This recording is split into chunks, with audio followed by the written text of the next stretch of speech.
Where do DJs get their music from? Part 3. Source of music number 3, the good old trusty record store. Now, these are largely been moved from the high street to online. Back in the day, you'd go into a store and buy CDs and vinyls. Now you can buy music online. Some examples for electronic music, my personal favorites are Beatport, which is on screen at the moment. Not to be confused with the Beatport streaming service.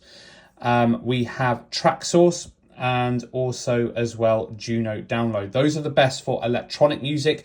If you want a much more generic base of music, iTunes is very good, and also as well Amazon. They do individual tracks, and you can also download albums from Amazon as well for a very competitive price.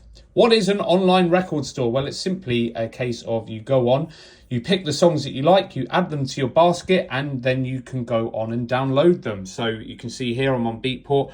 So this track here, £1.30, £1.30, and that gives you access to the download. So very, very small price for each song download. So it's much like the olden days, but just moved online. Some of the pros of an online record store is that you have complete control over how much you are spending. So if you want one track, of course, it's only going to cost you that £1 or however much it costs to download the track. If you want lots of music, then of course you're going to have to pay more. You also have access to a huge amount of music. This is the fun of DJing, in my opinion, going on to online stores and crate digging. You are not restricted by what is only on a particular record pool. Pretty much if it's released, it will be available for you to download.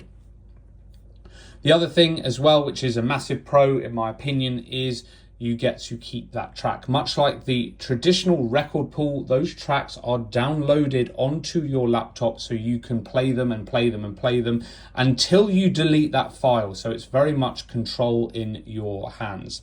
Some of the cons of using online record stores is it can get very expensive very quickly if you want to download a huge catalogue of music. So just note that, of course, whilst I said you've got complete control over what you're downloading and you can make it very cheap, it can also be very expensive, especially if you want to download a lot of music. The second con of online record stores is it's a bit more time consuming. Where with a DJ record pool, you have got access to all of the daily uploads pretty much on the homepage. With some of these record stores, yes, you do get charts, which are quite easy to navigate, but you might have to do a little bit of crate